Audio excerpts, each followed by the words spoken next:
The morning sun cast long shadows across the grand corridors of Buckingham Palace as Princess and made her way toward the private chambers where her brother, King Charles, was scheduled to meet with several senior advisors. Her footsteps echoed softly against the polished marble floors, each step measured and purposeful, and had always been known for her direct approach to family matters, and today was no different. She carried with her a leather portfolio containing documents that she believed Charles needed to see immediately. Anne's relationship with her brother had always been complex, but deeply rooted in mutual respect. She had watched him navigate the challenges of being heir apparent for decades, and now, as king, she saw him struggling with decisions that would shape the monarchy's future. The documents in her portfolio contained information about certain financial irregularities within the royal household that had come to her attention through her work with various charitable organizations. She knew Charles would want to address these issues personally, as his commitment to transparency and accountability had only grown stronger since ascending to the throne. As she approached the ornate double doors leading to the chamber and noticed an unusual amount of activity, several staff members were moving about with an urgency that seemed out of place for a routine morning meeting. She recognized some of the faces, longtime palace employees who had served the family for years, but their expressions seemed guarded, almost nervous. Standing near the entrance to the chamber was Queen Camilla, dressed elegantly in a navy blue suit that perfectly complemented her carefully styled hair. She appeared to be in deep conversation with one of the senior private secretaries, their voices low and their manner suggesting the discussion was of considerable importance, and had noticed over the past few months that Camilla had become increasingly involved in the administrative aspects of royal duties, something that both impressed and occasionally concerned her. When Camilla noticed Anne's approach, her expression shifted almost imperceptibly.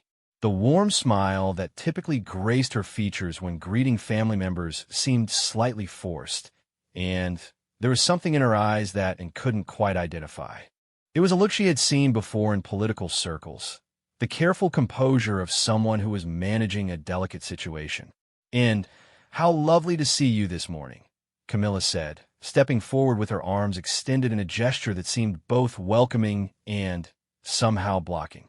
"I'm afraid Charles is terribly busy at the moment. Perhaps we could arrange for you to speak with him later in the day." And paused, studying her sister-in-law's face.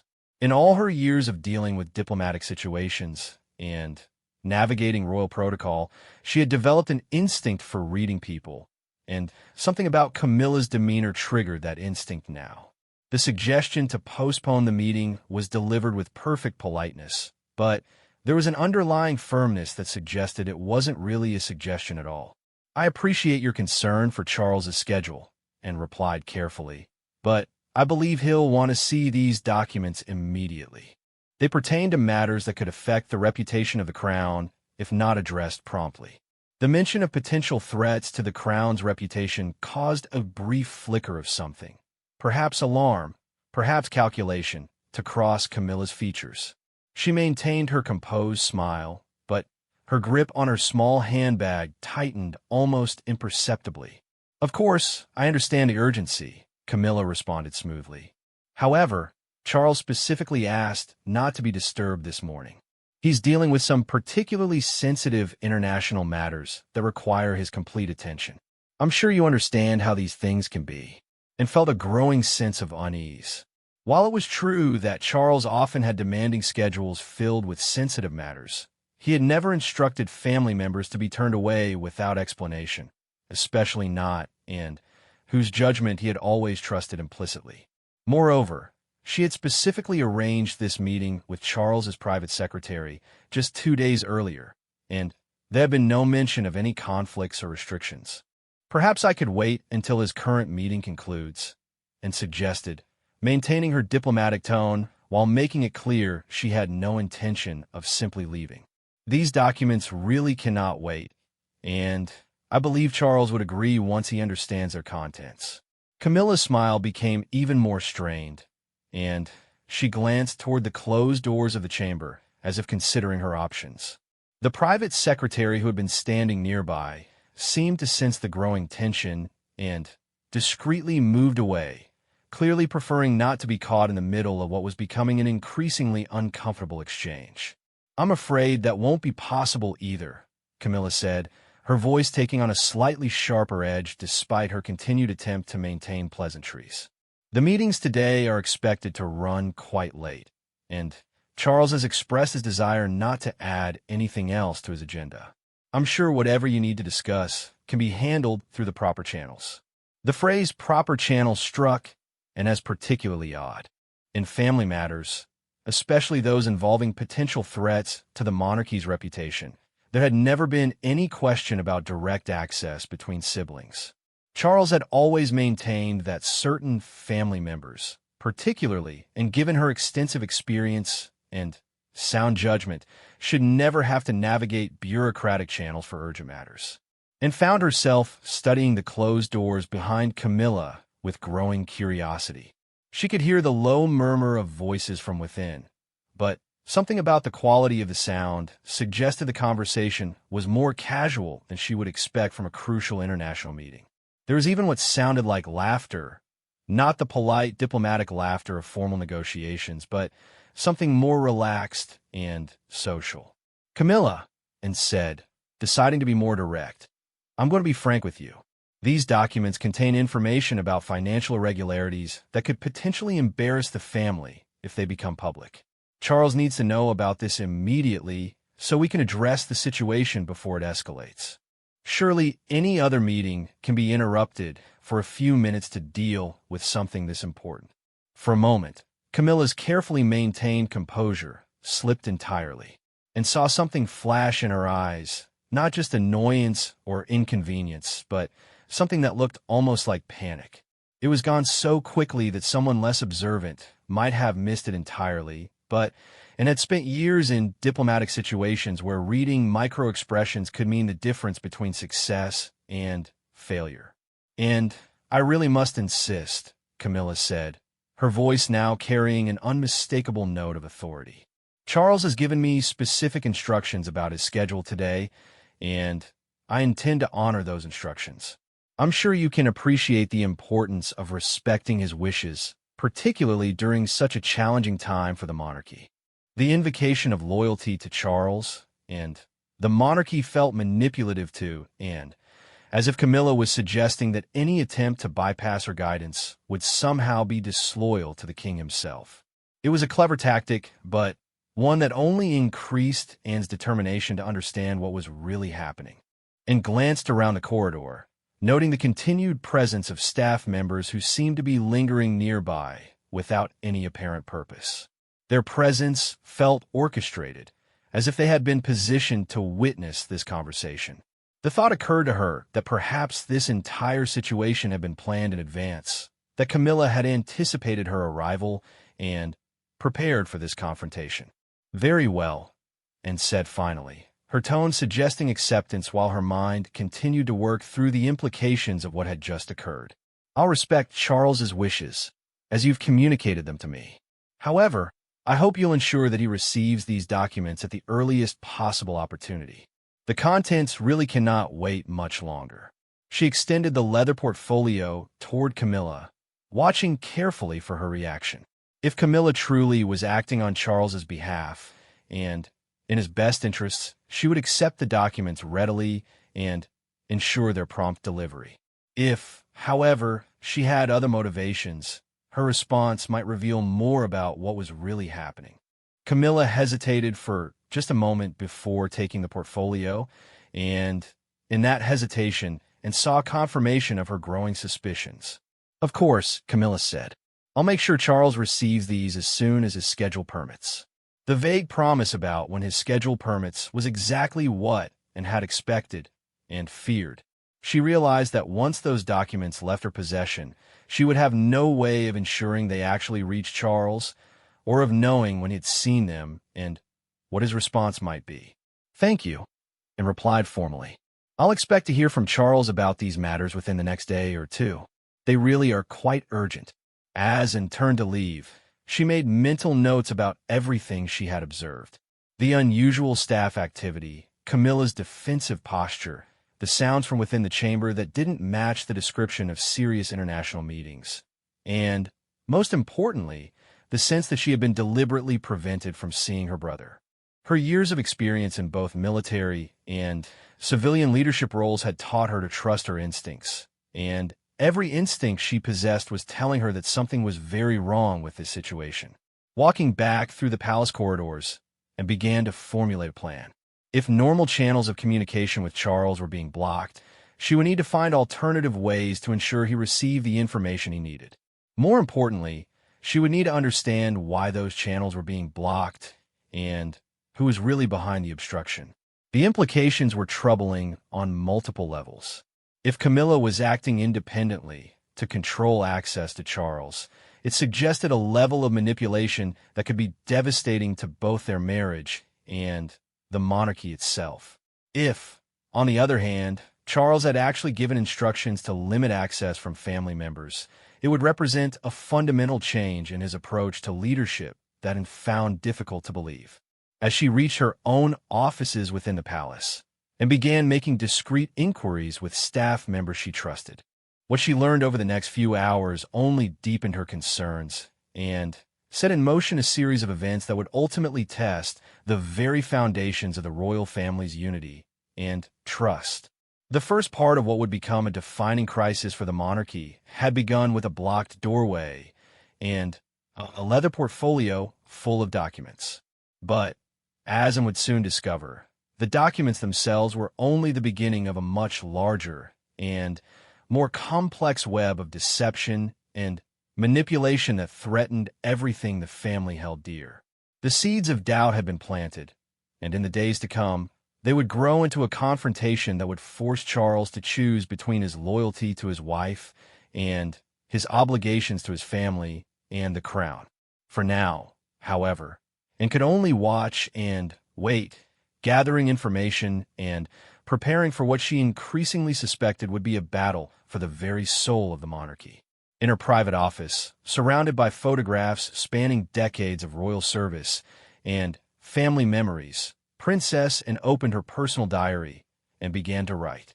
Her words were measured and careful, but they captured the essence of her growing unease.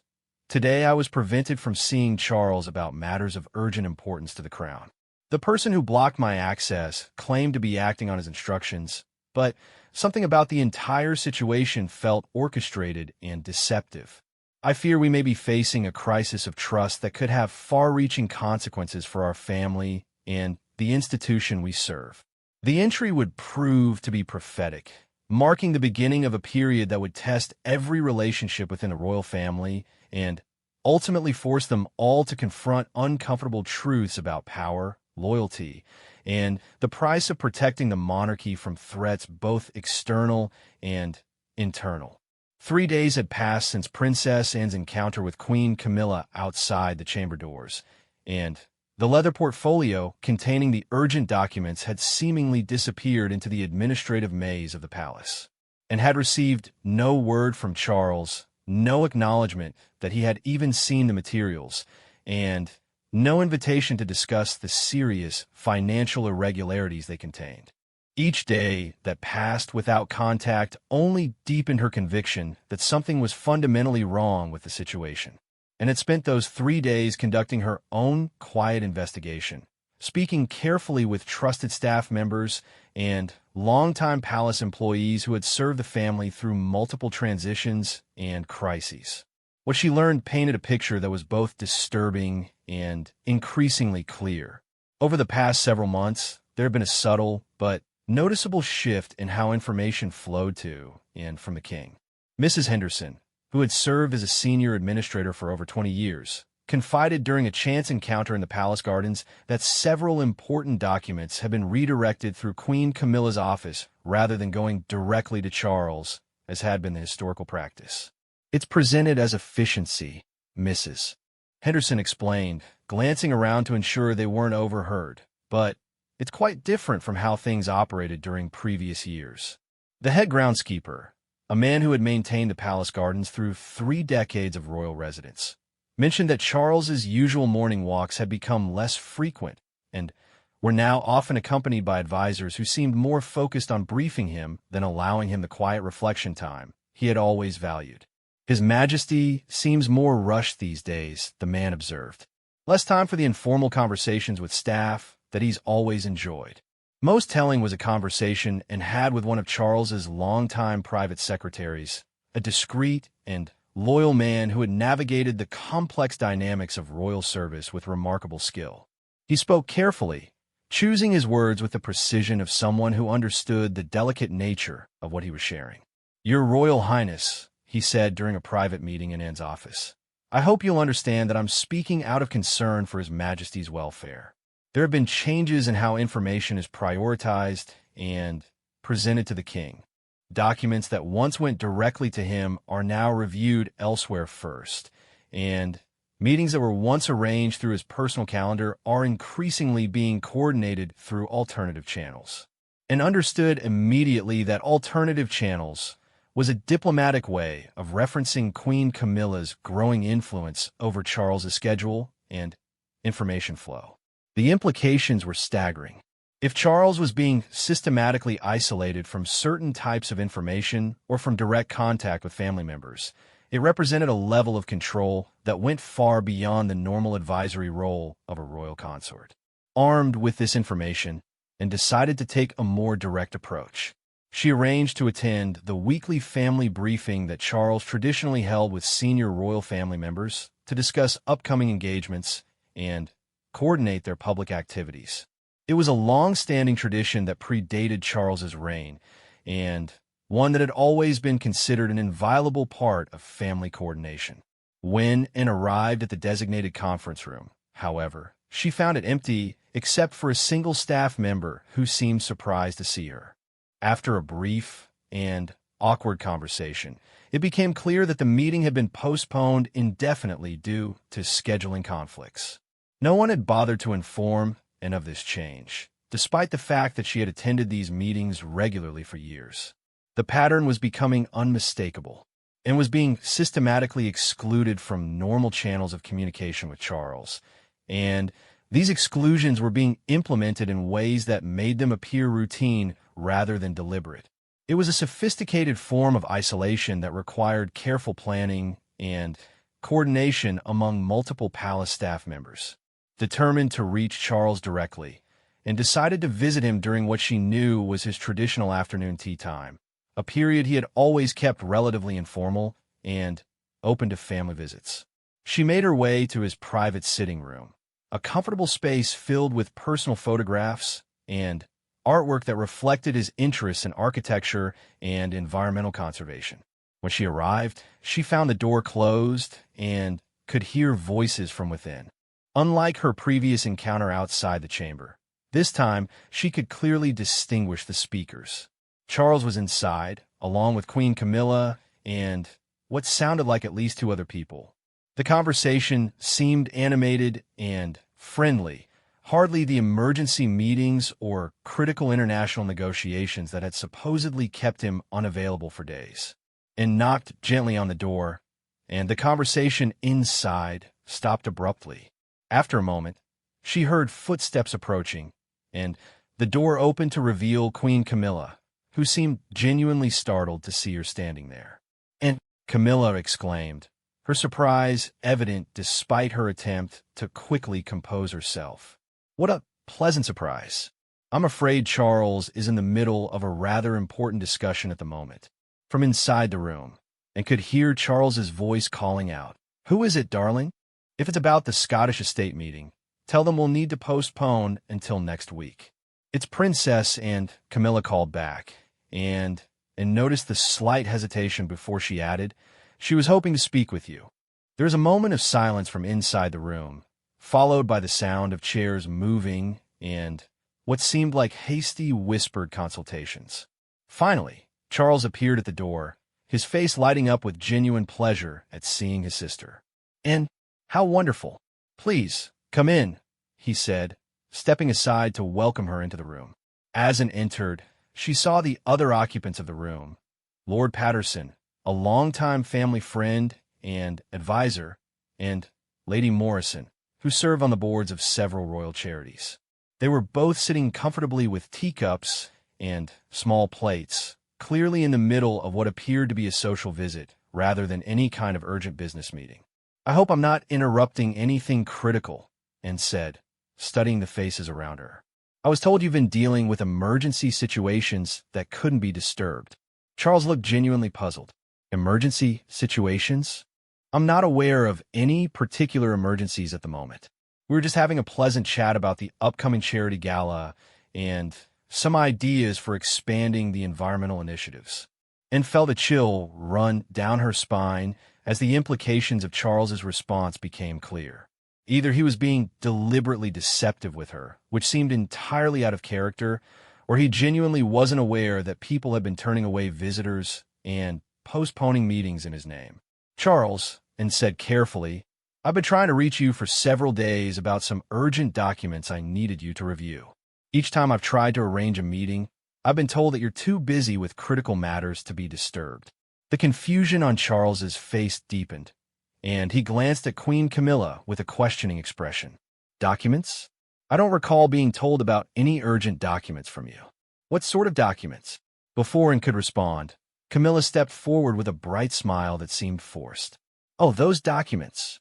Yes, I remember now, and brought some materials by earlier this week, but they were marked for routine review rather than urgent attention. I believe they're still in the administrative queue waiting for an appropriate time to be addressed," and stared at Camilla in amazement. The documents had been clearly marked as urgent and contained information about financial irregularities that could potentially create serious problems for the monarchy if not addressed promptly. There was no possibility that they could have been misunderstood as routine materials. "I'm afraid there's been a misunderstanding," Anne said firmly, addressing Charles directly while keeping her voice carefully controlled. "The documents I brought contained information about financial irregularities within the royal household that require immediate attention. They were most definitely not routine materials." Charles's expression shifted to one of serious concern. "Financial irregularities? And why wasn't I informed about this immediately? You know how seriously I take matters involving the financial integrity of the crown." There was an uncomfortable silence in the room, as everyone present seemed to realize they were witnessing something more significant than a simple scheduling mix-up. Lord Patterson and Lady Morrison exchanged glances that suggested they were beginning to understand they had inadvertently become witnesses to a family crisis. "Your Majesty," Camilla said quickly, "perhaps we could arrange for you to review these documents later today when you have more time to give them proper attention. I'm sure they can wait a few more hours." "No," Charles said firmly, his tone carrying the authority of kingship in a way that brooked no argument. "If and has identified financial irregularities, I need to see that information immediately.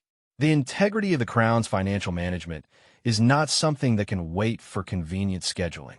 And reached into her briefcase and pulled out a second set of copies she had made of the original documents.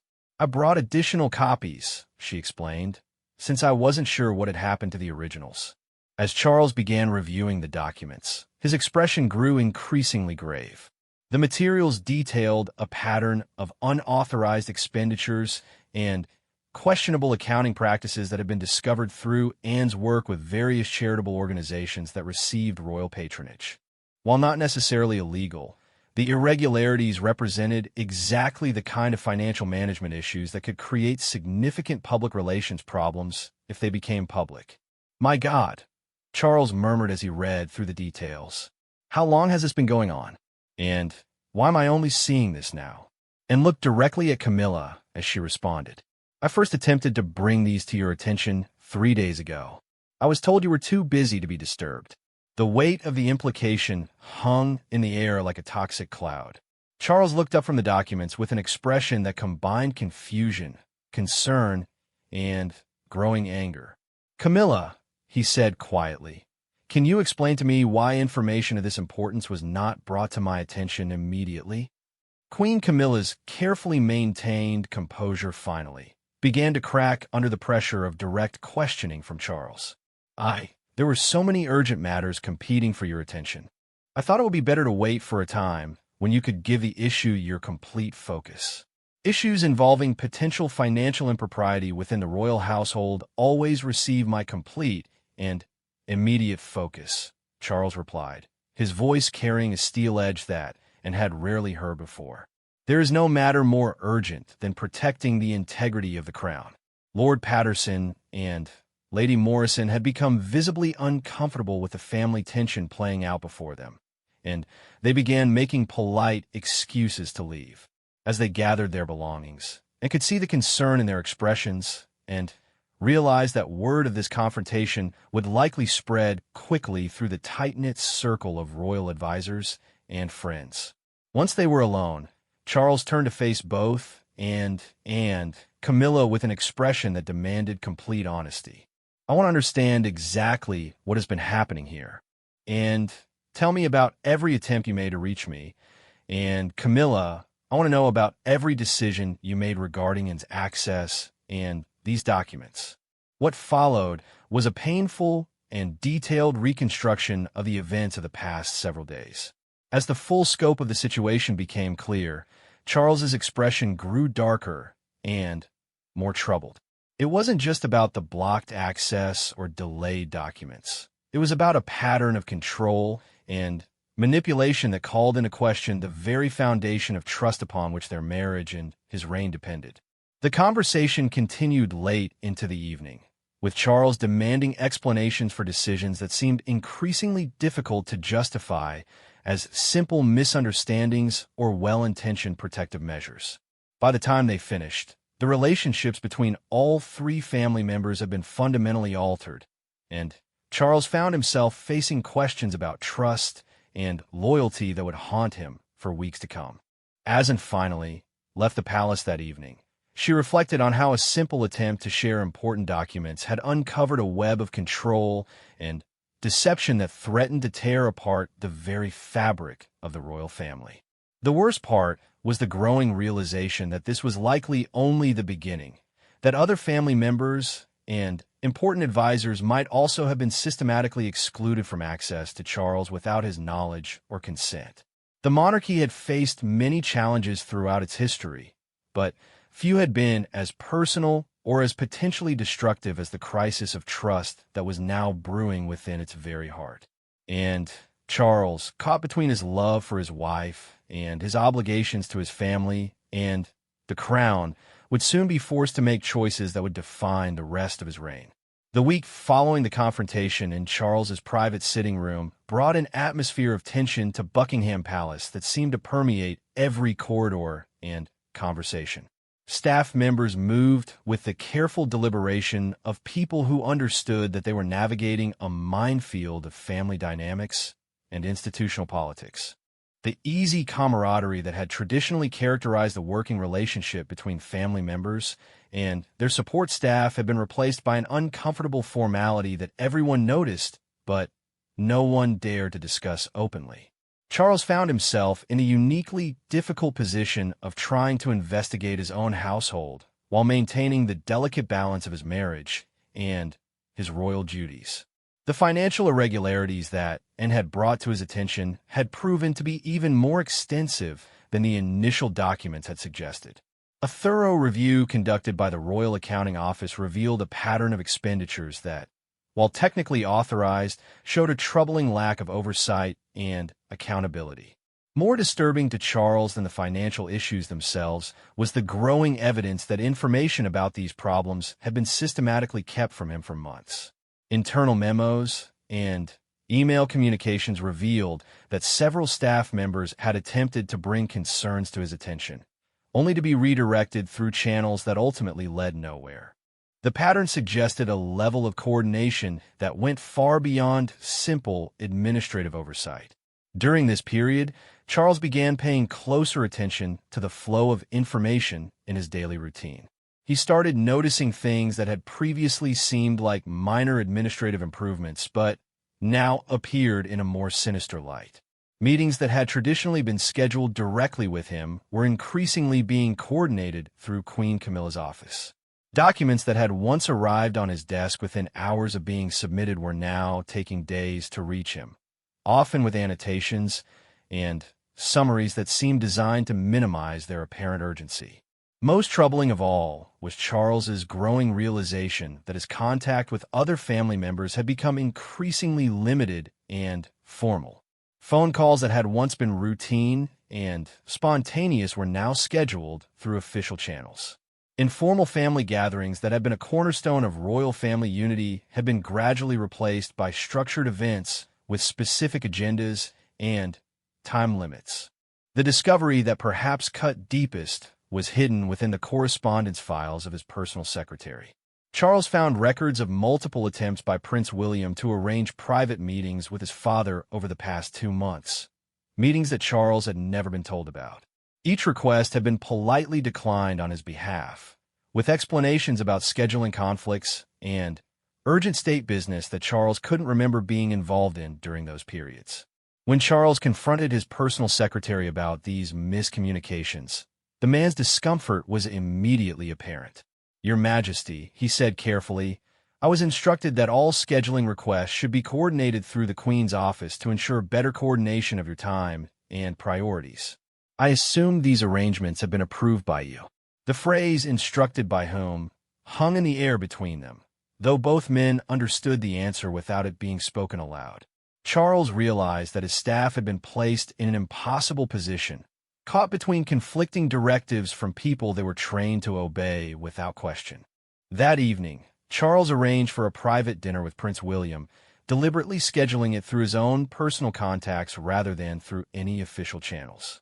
When William arrived at the palace, the relief on his face at finally having direct access to his father was both touching and deeply troubling to Charles. "Dad," William said over their private meal in Charles's personal dining room, "I've been trying to reach you for weeks about several matters involving the children's education and some concerns Catherine and I have about security arrangements.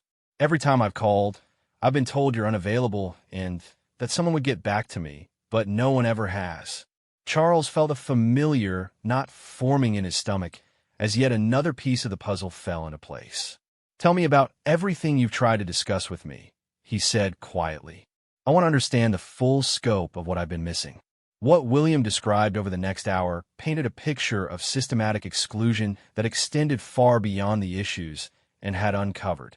Important family decisions had been made without Charles's input because his family members had been unable to reach him. Security briefings that should have involved both Charles and William as the two most senior working royals had been attended only by Charles, with William told that his presence wasn't required. "The thing that bothers me most," William explained, "is that when I do see you at official functions, you seem surprised by things that I assumed we had already discussed. It's as if someone is controlling what information you receive and what decisions you're asked to make." Charles had to excuse himself from the dinner briefly to compose himself in private. Standing alone in his study, surrounded by portraits of previous monarchs who had faced their own crises and challenges, he confronted the possibility that his reign was being subtly, but systematically undermined by the person he trusted most in the world. When he returned to William, Charles made a decision that would prove to be pivotal in the crisis ahead. "I want you to help me understand exactly what's been happening," he said. "I need you to document every instance where you've tried to reach me and been unsuccessful, every meeting you've been excluded from, every decision you've learned about after the fact. And I need you to help me figure out how to address this situation without destroying the family in the process." The investigation that Charles and William began that night revealed a web of control and manipulation that was far more extensive and sophisticated than either of them had imagined. Phone calls were being screened and filtered. Meeting requests were being denied or redirected. Important family members were being gradually isolated from direct access to the king, all under the guise of protecting his time and managing his workload more efficiently. What made the situation particularly insidious was that each individual instance could be explained as a reasonable administrative decision.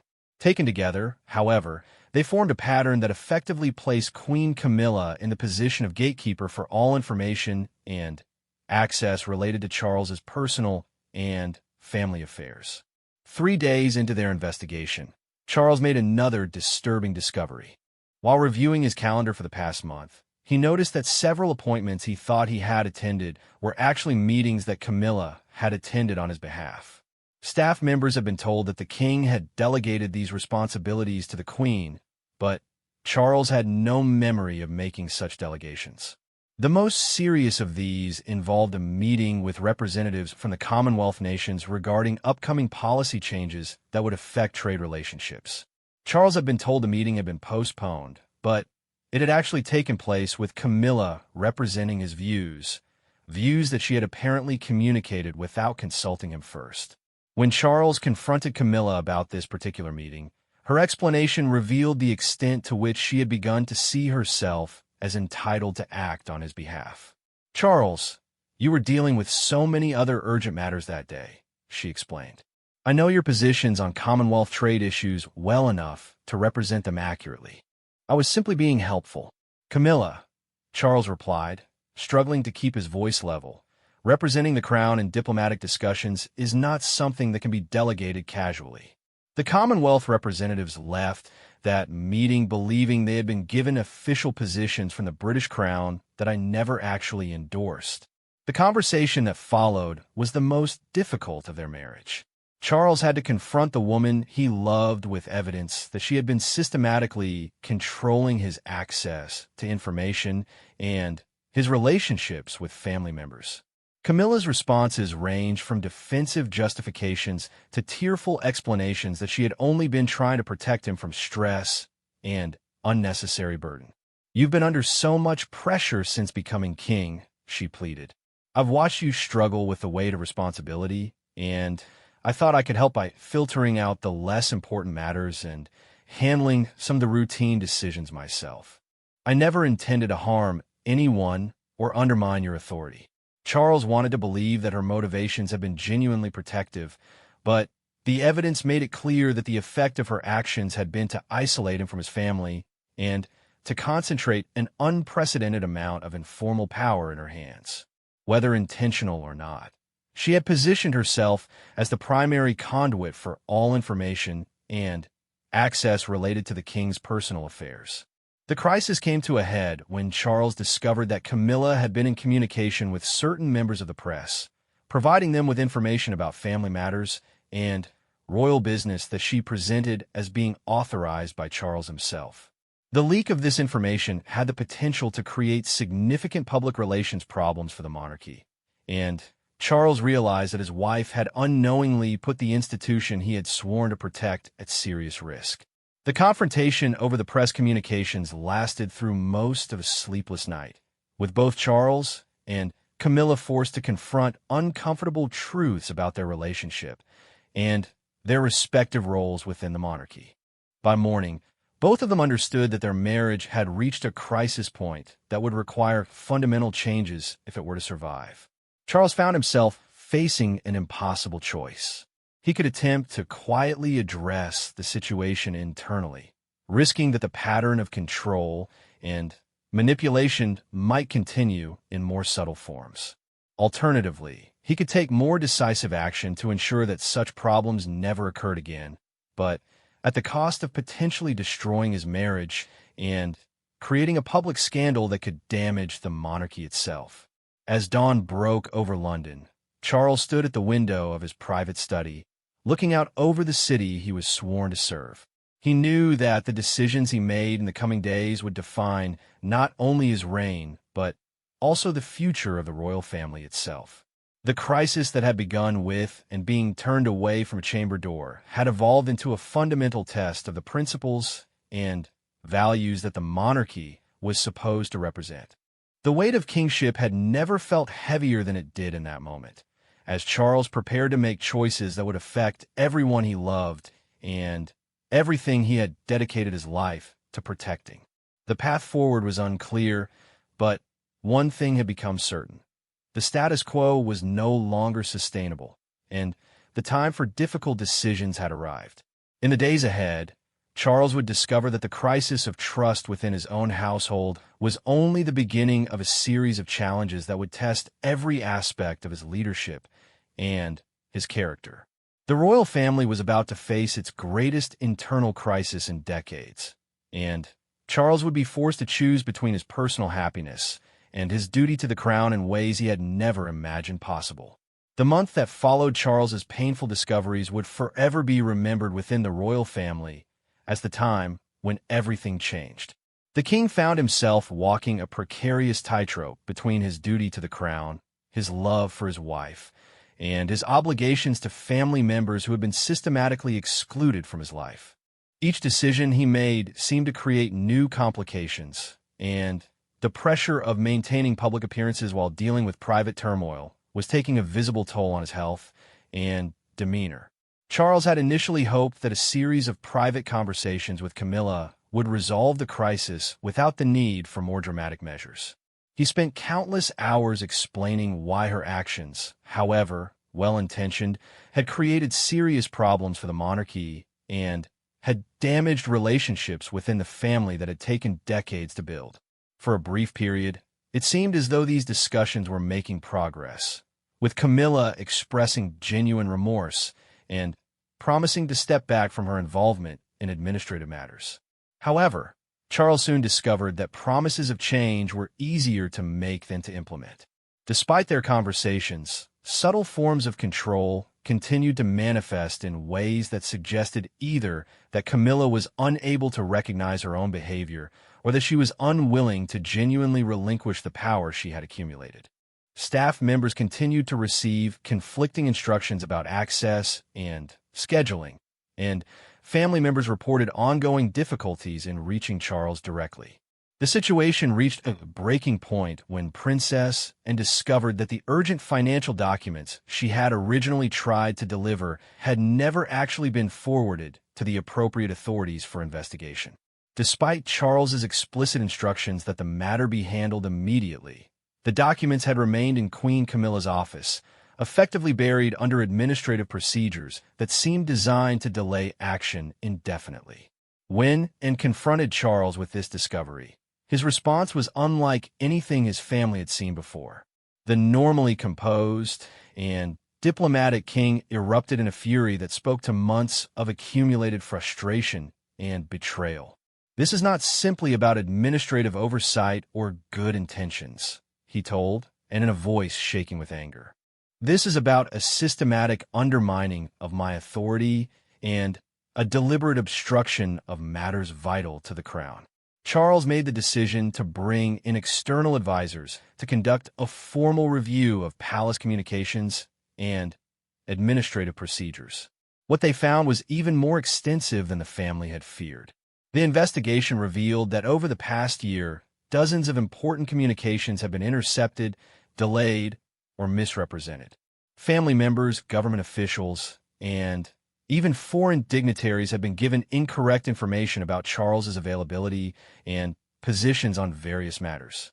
Most damaging of all was the discovery that several critical international communications had been answered by Queen Camilla without Charles's knowledge, potentially creating diplomatic complications that could affect Britain's relationships with key allies. The review team found evidence that Camilla had been using her position to influence policy decisions by controlling what information reached Charles and how various situations were presented to him. The final straw came when Charles learned that Camilla had been meeting regularly with members of Parliament without his knowledge, ostensibly to coordinate royal family activities, but actually to discuss policy positions and political strategies that went far beyond the traditional role of a royal consort. These meetings had created the impression among political leaders that Charles was more actively involved in partisan politics than was appropriate for a constitutional monarch. Faced with evidence that his wife's actions had potentially compromised the constitutional integrity of his reign, Charles made the most difficult decision of his life. He arranged for a formal meeting with Queen Camilla, attended by senior legal advisors and constitutional experts, to address the scope of the problems and establish clear boundaries for future conduct. The meeting, held in the same chamber where Anne had initially been denied access, was one of the most painful experiences in Charles's long life. Surrounded by the formal trappings of monarchy, portraits of previous monarchs, ancient ceremonial objects, and the weight of centuries of tradition, he was forced to confront the woman he loved with evidence that her behavior had threatened the very institution he had devoted his life to serving. "Camilla," he began, his voice heavy with emotion, "the evidence presented by the Constitutional Review makes it clear that your involvement in administrative and policy matters has exceeded acceptable boundaries. The monarchy depends on the clear separation of personal relationships from official duties, and that separation has been compromised." Camilla's response revealed the depth of her misunderstanding about the nature of royal duty and constitutional monarchy. "Charles, I was only trying to help you carry the burden of kingship," she protested. "Everything I did was motivated by love and a desire to protect you from stress and unnecessary complications." Charles had to explain, with painful clarity, that good intentions could not justify actions that threatened constitutional principles. The monarchy's legitimacy depended on the king's independence from undue influence and his direct access to all information necessary for informed decision-making. By controlling that access and that information, Camilla had inadvertently placed the entire institution at risk.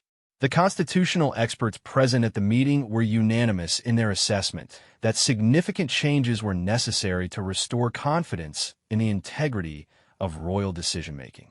They recommended a complete restructuring of palace communications, the establishment of clear protocols for family involvement in official matters, and regular audits to ensure that similar problems could not occur in the future.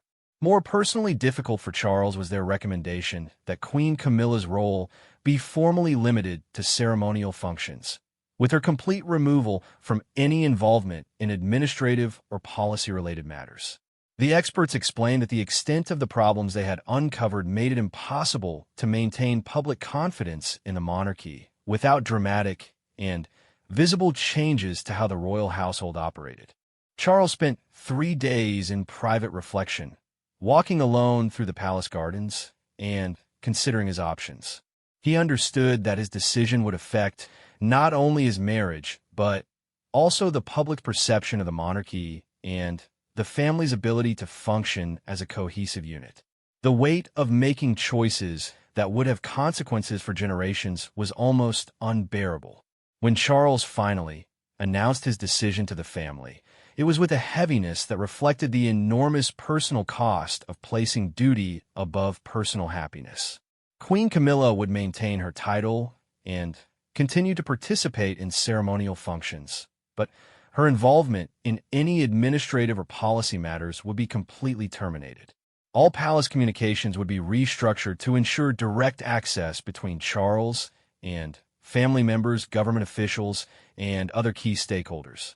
Perhaps most importantly, Charles established a formal review process that would regularly audit palace communications and administrative procedures to ensure that the problems of the past year could never be repeated.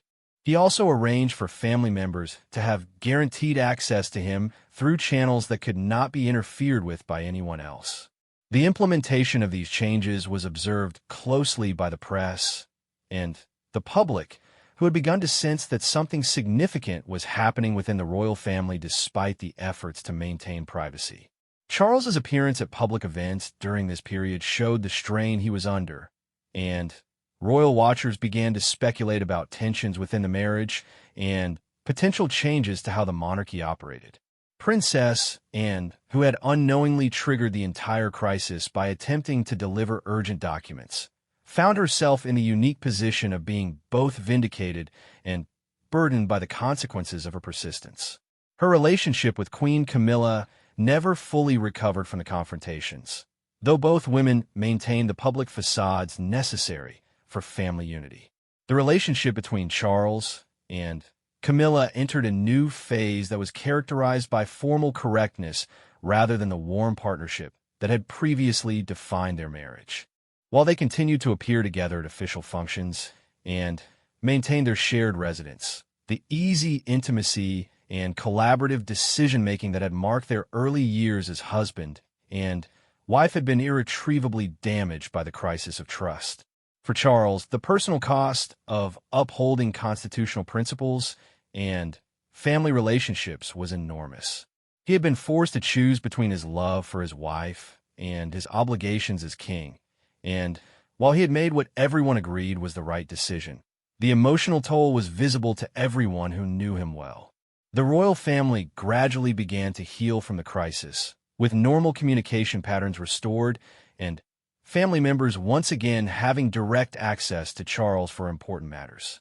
The financial irregularities that had originally triggered Anne's urgent visit were investigated and resolved, with new oversight procedures implemented to prevent similar problems in the future.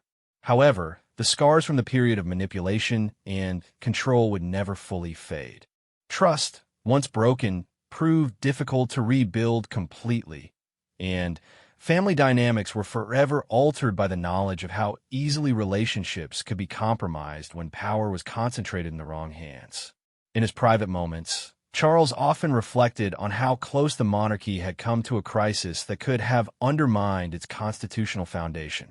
The lesson that personal relationships, however loving, could never be allowed to compromise institutional integrity had been learned at enormous personal cost, but it had been learned thoroughly. Years later, when historians would examine this period of Charles's reign, they would identify it as a crucial moment when the monarchy demonstrated its ability to self-correct and maintain its constitutional principles even under the most difficult personal circumstances. The crisis that began with a blocked doorway had ultimately strengthened the institution by forcing it to confront uncomfortable truths about power, influence, and the delicate balance between personal relationships and public duty. Charles's decision to place constitutional principles above personal happiness would be remembered as one of the defining moments of his reign, demonstrating that even in an age of personal fulfillment and individual rights, some responsibilities transcended personal considerations. The monarchy had survived its greatest internal crisis in decades, but the cost had been measured in broken trust and damaged relationships that would take years to fully repair. The chamber that had once been the scene of blocked access and hidden information became a symbol of transparency and accountability, with Charles ensuring that its doors would always remain open to family members and advisors who had legitimate concerns about the welfare of the crown. The lesson had been learned, and the monarchy was stronger for having faced its darkest moment with courage and principle. In the end, the crisis that could have destroyed the royal family instead reinforced the fundamental truth that the institution was bigger than any individual, including those who loved and served it most faithfully. Charles had proven that when forced to choose between personal happiness and constitutional duty, a true monarch would always choose duty, regardless of the personal cost. It was a lesson that would guide his reign for the rest of his life and ensure that the monarchy he passed to his successors would be stronger and more resilient than the one he had inherited.